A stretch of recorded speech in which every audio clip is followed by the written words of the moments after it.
Hello everyone and नमस्ते। आप सभी का स्वागत है एसएससी वाला पर। और आज हम चर्चा करने वाले हैं जो हमारे पूरे देश में चर्चा का विषय बना हुआ है। इसमें बहुत सारे तर्क और वितर्क दिए जा रहे हैं। इसके पक्ष में बहुत सारे लोग खड़े हैं, इसके विपक्ष में बहुत सारे लोग खड़े हैं।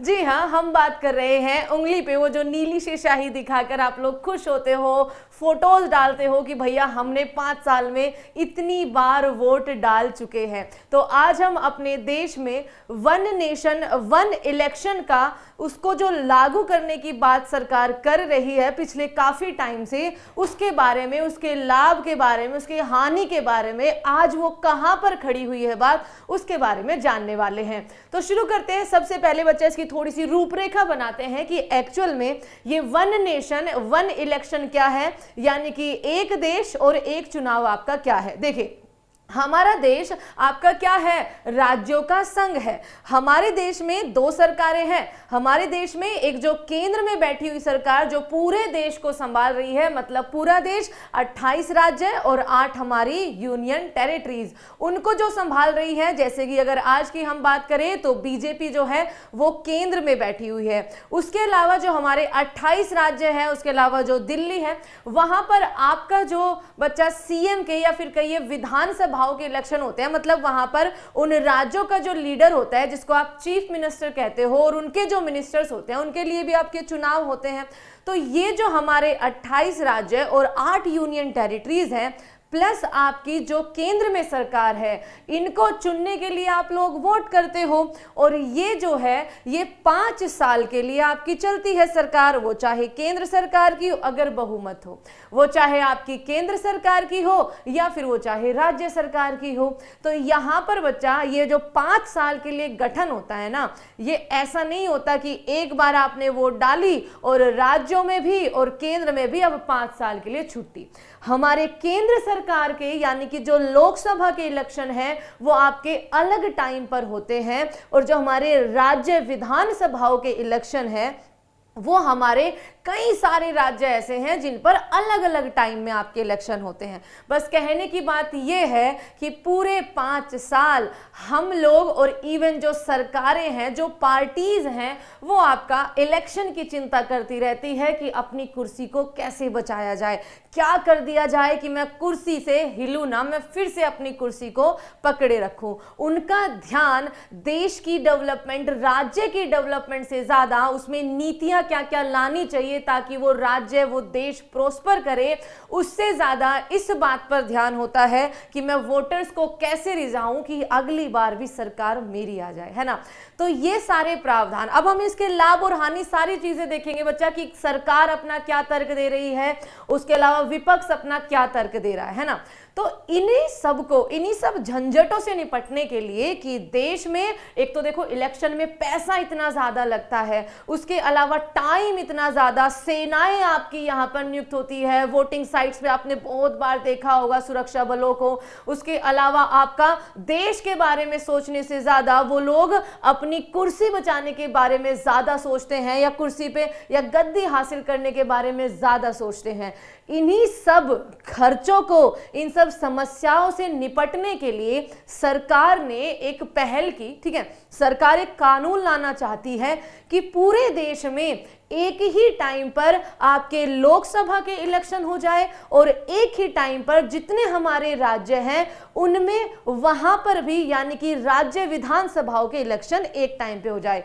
ये है वन नेशन वन इलेक्शन का आपका छोटा सा रूप। इसमें बच्चा आपके जो पंचायती चुनाव वगैरह है या छोटे लेवल के जो चुनाव हैं वो शामिल नहीं है। ठीक है, वो इसमें शामिल नहीं है क्योंकि उन पे बहुत ज्यादा ऐसा ध्यान, बहुत ज्यादा ऐसा खर्च नहीं होता है कि वो एक बड़ी क्या बने, आपकी बहुत बड़ी आपकी समस्या बन जाए। तो आपके लोकसभा और राज्य विधानसभाओं के चुनाव एक टाइम पर हो, इसके लिए सरकार जो है पूरे भारत में इस कानून को लागू करना चाह रही है। जैसे इंडोनेशिया ने किया है, अगली बार वहां पर सिंगल बड़े इलेक्शन होने वाले हैं, जैसे स्वीडन कर रही है। और हमने ये थोड़ा सा जो कॉन्सेप्ट है वो स्वीडन से ही लिया है, एक यूरोपियन देश है बच्चा जहां पर ये चीज सक्सेसफुली आपकी इंप्लीमेंट हुई है। तो देखते हैं बच्चा कि इसके लिए सरकार ने एक्चुअल में किया क्या है, सरकार इसमें अपने क्या तर्क दे रही है और विपक्ष इसमें क्या कह रहा है कि भैया किस चीज की हानि हो रही है, जनता को सोचने का मौका नहीं दोगे तुम, जो एक लहर चलेगी आपकी जनता जो है उसी को वोट कर देगी, छोटी छोटी पार्टियां जो है वो खत्म हो जाएगी। तो एक बार धीरे धीरे से चलते हैं और इसको एक बार समझते हैं। सबसे पहले देखिए बात करते हैं 1 सितंबर 2023 की ये घटना है। केंद्र सरकार ने एक राष्ट्र और एक चुनाव की जो आपकी व्यवहार्यता है उसका पता लगाने के लिए एक कमेटी का गठन किया है कि भैया एक पैनल बनाया है कि आप हमें इसके प्रोज एंड कॉन्स बताइए, आप हमें बताइए कि क्या ये देश में लागू होना चाहिए तो कैसे लागू होना चाहिए, इसके लाभ कितने होंगे, हानि कितनी होगी, कैसे हम इसको इंप्लीमेंट करेंगे, इसके हमें तर्क दीजिए, है ना, कि ये चीज सही है देश के लिए। अब उस पैनल को जो हेड कर रहे हैं, 8 सदस्यों का है ये, उस पैनल को जो हेड कर रहे हैं हमारे फॉर्मर प्रेसिडेंट रामनाथ कोविंद कर रहे हैं। अब इसमें एक राष्ट्र एक चुनाव एक्चुअली है क्या, पहले वहां पे बढ़ने से पहले ये देखते हैं। एक राष्ट्र एक चुनाव का विचार पूरे देश में चुनावों की जो आवृत्ति है, पूरे 5 साल आप अपनी उंगली, शाही खत्म होती नहीं कि अगली शाही लग जाती है ना, तो इसको आवृत्तियों को कम करने के लिए बार बार 5 साल में बच्चा आप हर छठे 7वें महीने में छोटे बड़े चुनाव सुनते होंगे, अरे फलाना राज्य में अब उसकी सरकार, उसमें अब उसकी सरकार, अब वहां इलेक्शन, अब यहां इलेक्शन। तो ये छोटे और बड़े हर तरह के इलेक्शन जो है आपके 5 साल में लगातार चलते रहते हैं। तो इनको कम करने के लिए लोकसभा और राज्य विधानसभाओं को एक समय पर कराना है। 26 जनवरी 1950, अब देखिए ये कब कब हुआ है, जब हमारे बच्चा पहली लोकसभा के चुनाव हुए थे तब बिल्कुल आपका ऐसा ही हुआ था। आपके 1951 और 52 में एक साथ आपके आयोजित किए गए थे, उसके बाद 57 में किए गए, 59 में यानी कि 1959 में ये आपका एक बार टूटा था सिलसिला, है ना, ध्यान से सुनना। 1959 में जब केरल की जो सरकार है ना, केरल सरकार को हटाने के लिए या बर्खास्त करने के लिए आपका बच्चा वहां पर 356 यानी कि राष्ट्रपति शासन लगाया गया, तब ये आपका सिलसिला टूटा था, वरना पहले 1 नेशन 1 इलेक्शन हुआ करते थे। उसके बाद 67 के बाद की बात जो है, उसके बाद बच्चा राज्य विधानसभाओं में ना आपका दल बदल बहुत होने लगा, है ना, दल बदल कानून भी आपका बाद में आया था। 1967 के 62 के आसपास यानी कि इसके बाद बच्चा आपका दल बदल बहुत ज्यादा होने लगा राज्य विधानसभाओं में, इस वजह से वो कई बार भंग भी होने लगी, तो आपके दोबारा से चुनाव करवाने पड़ते थे, तो उसमें ये सिलसिला आपका क्या हो गया था, टूट गया था। आगे देखते हैं। अब इस राष्ट्र चुनाव में पूरे देश में आवृत्ति को कम करने के लिए ये प्रथा हमारे भारत में 3 लोकसभा चुनाव में 1967 तक आपकी जारी रही, जैसे कि मैंने बताया। उसके बाद बच्चा विधानसभाओं में, राज्य विधानसभाओं में ये दल बदल जो है बहुत ज्यादा होने लगे, राज्य विधानसभाएं आपकी क्या होने लगी, भंग होने लगी। ये चक्र पहली बार 1959 में टूटा था, जब केंद्र ने तत्कालिक केरल की सरकार को बर्खास्त करने के लिए वहां पर राष्ट्रपति शासन आपका लगाया था। अब देखिए ये जो कमेटी आपकी आई है ना, अब उसके बाद अगर मैं बात करूं, जैसे कि मैंने आपको बताया कि 60s के बाद आपके दल बदल बहुत ज्यादा होने लगे थे राज्य विधानसभाओं में, तो ये जो प्रथा थी 1 नेशन 1 इलेक्शन की, वहां से ये अलग अलग होने लगी। आपके केंद्र यानी कि लोकसभा के चुनाव अलग और राज्य विधानसभाओं के चुनाव जो है वो अलग टाइम पर आपका सिलसिला चलने लगा। अब वर्तमान में जैसे अरुणाचल प्रदेश हो गया, सिक्किम हो गया, आंध्रा हो गया, उड़ीसा हो गया, ये जो चुनाव है ना, ये आपके लोकसभा चुनावों के साथ ही होते हैं, केवल बस इतने। बाकी राज्यों में बच्चा आपके चुनाव अलग टाइम पर होते रहते हैं और पूरे 5 साल सरकारें या नेता जो है वो इलेक्शंस में ही आपके लगे रहते हैं, वो सारा ध्यान अपना वोटिंग की तरफ लगाते हैं कि कैसे वोटों को खींचा जाए, है ना। 8 सदस्य की कमेटी बनी है कानून मंत्रालय के मुताबिक। इस समिति का जो नेतृत्व कर रहे हैं वो हमारे राष्ट्रपति रामनाथ कोविंद। इसके अलावा जो इसमें सदस्य हैं, अमित शाह जो है होम मिनिस्टर है, अधीर रंजन चौधरी कांग्रेस लीडर है, आपके गुलाम नबी आजाद राज्यसभा के आपके फॉर्मर MP हैं, और ये आपके विपक्ष के नेता भी रहे हैं, ठीक है। सुभाष कश्यप है आपके सेक्रेटरी जनरल लोकसभा के, हरीश साल्वे एडवोकेट हैं, संजय कोठारी आपके फॉर्मर सीवीसी, और एनकेसी फाइनेंस कमीशन के बच्चे आपके चेयरमैन है फॉर्मर, ठीक है, ध्यान रखना एक्स चेयरमैन। अब देखो एक राष्ट्र एक चुनाव के बारे में रिपोर्ट 2018 में, कि इससे पहले भी क्या इसकी बातें उठी है, बिल्कुल उठी है, 1999 में भी उठी है, और हाल ही में 2018 में BS चौहान जो आपके चीफ जस्टिस थे, उनकी अध्यक्षता में भारतीय विधि आयोग ने एक चुनाव का मसौदा तैयार किया था, और उनकी रिपोर्ट सिंबल ये थी बच्चा कि हम अपने राष्ट्र में एक चुनाव एक देश में नहीं लागू कर सकते, ठीक है। इन्होंने इस बात को नकारा था कि इसके लिए संविधान और जनप्रतिनिधि अधिनियम 1951 और लोकसभा और राज्य विधानसभाओं की प्रक्रिया के नियमों में आपको एक साथ चुनाव करने के लिए ना संशोधन करने पड़ेंगे, और जो आयोग ने यह भी सिफारिश की थी कि कम से कम 50% राज्यों का आपको समर्थन लेना जरूरी है।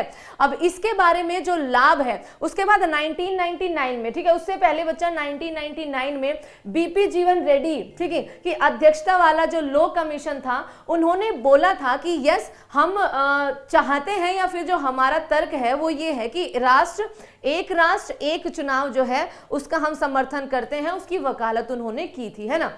अब इसके लाभ क्या है, देखो बहुत अच्छे लाभ है, और आई सपोर्ट बच्चा, अगर मैं अपना पर्सनल व्यू दूं, आप अपना व्यू जरूर लिखना यहाँ पे। एक राष्ट्र एक चुनाव से सार्वजनिक धन की बचत होगी, इतना ज्यादा पैसा जो लगता है। 2014 की अगर हम इलेक्शन की बात करें, लोकसभा इलेक्शन की, तो बच्चा आपका माना जाता है 4000 करोड़ रुपए खर्च हुए थे। तो आप यहां से समझ लेना 2019 के जो आपके लोकसभा के चुनाव थे उसमें कितना खर्च हुआ होगा, और ये इलेक्शन कमीशन ऑफ इंडिया का खर्च है, ठीक है, उनके द्वारा। जो बाकी पार्टीज अपना जो खर्च करती है ना, वो अलग है इसमें। तो आपकी प्रशासनिक व्यवस्था और सुरक्षा बल जो तैनात किए जाते हैं, उन पर जो तनाव होता है कि भैया वोटिंग कराने, आजकल तो टीचर्स को वोटिंग में आपका धकेल रहे हैं, वो आपका कम होगा। सरकारी नीतियों का समय पर कार्यान्वयन होगा, मतलब बच्चा सरकारें जो हैं वो इलेक्शन से ज्यादा एक बार होने हैं, तो वो एक बार इलेक्शन हो गए, उसके बाद वो देश को संभालेंगे, देश की डेवलपमेंट में अपना पूरा ध्यान लगाएंगे, पूरा दिमाग लगाएंगे।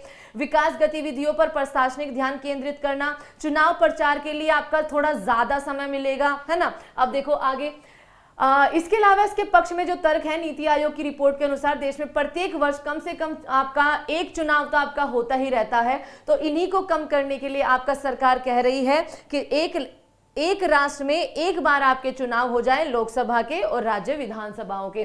चुनाव की आर्थिक लागत जो है वो बहुत अधिक है, इसके अलावा अन्य वित्तीय लागतें भी हैं। चुनाव के दौरान सरकारी तंत्र चुनाव ड्यूटी और संबंधित कार्यों के कारण अपने नियमित कर्तव्य जो उनके हैं देश के प्रति, उनको अच्छे से नहीं निभा पाता। चुनावी बजट में चुनाव के दौरान उपयोग किए जाने वाले लाखों मानव घंटों की लागत की कोई गणना नहीं की जा सकती है, और नीतिगत पक्षपात का सामना करना पड़ता है, क्योंकि आदर्श आचार संहिता के कारण सरकार कई नई महत्वपूर्ण नीति की घोषणा इस वजह से नहीं कर पाता है। अब इसके अलावा इसमें क्या है बच्चा, सुरक्षा बलों की तैनाती आपकी इतनी हाई उस पर करनी पड़ती है ना।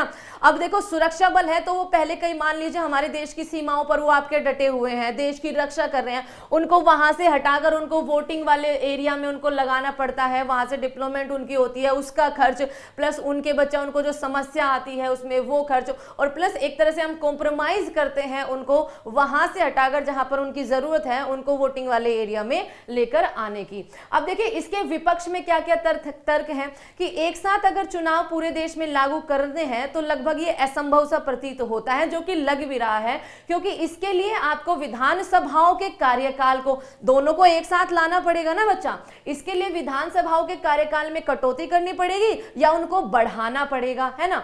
तो इसके लिए आपको संविधान में संशोधन करने पड़ेंगे।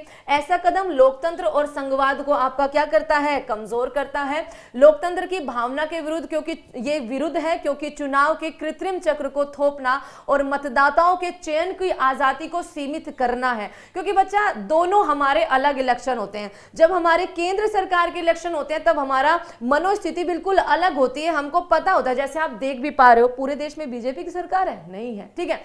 जैसे आप देख भी पा रहे हो, जब हमें केंद्र के लिए कोई नेता चुनना होता है तो हमारा मनोस्थिति अलग होती है, लेकिन जब हमें अपने राज्य के लिए नेता चुनना होता है तो हमारी मनोस्थिति अलग होती है, हम किसी दूसरी सरकार को भी चुन सकते हैं। तो यहां पर यही तर्क दिया गया है।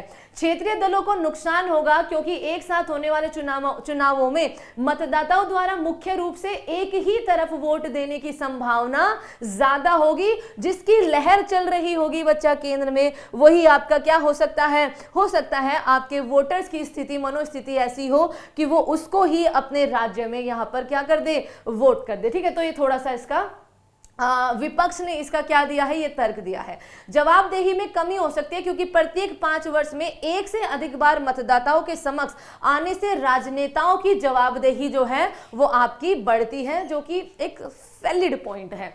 एक साथ चुनाव कराने के लिए संवैधानिक संशोधन की आवश्यकता क्या क्या है, ये ध्यान से पढ़ना। देखो बच्चा, आपका आवश्यकता ये होगी कि राज्य विधानसभाओं के कार्यकाल को लोकसभा के कार्यकाल से हमें मैच कराना होगा। अब इसके लिए 2 चीज कर सकती है, या तो आप लोकसभा का टाइम बढ़ाओ या घटाओ, या फिर आप राज्यसभाओं का टाइम घटाओ या फिर बढ़ाओ, जो कि 5-5 साल का आपका होता है। इसके लिए संवैधानिक संशोधन की आवश्यकता होगी क्योंकि 83 में कहा गया है कि लोकसभा अपनी पहली बैठक तिथि से 5 वर्ष के लिए कहेगी। अनुच्छेद 85 में राष्ट्रपति को लोकसभा भंग करने का क्या है बच्चा, अधिकार है।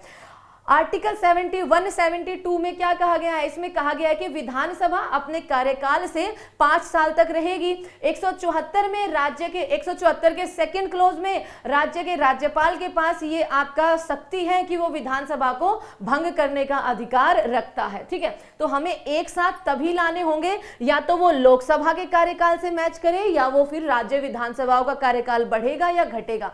अब आपके सामने मैंने सारी चीजें रख दी है, इसका तर्क भी, इसका वितर्क भी। आपको सोचना है, अच्छे से सोचना है कि क्या बच्चा हमारे देश में 1 नेशन 1 वोटिंग होनी चाहिए या नहीं। अपने जरूर यहां पर तर्क देना कि अपने लोकसभा और राज्य विधानसभा के चुनाव एक साथ हो। देखते हैं कि हमारी जनता जनार्दन क्या कहती है। And thank you so much everyone. आपसे मिलेंगे आगे किसी ऐसी चर्चा पे। बहुत बड़ा चर्चा का विषय है, तो आपको एक बार सोचना है कि हमारे देश के लिए बेटर क्या है। Thank you so much everyone.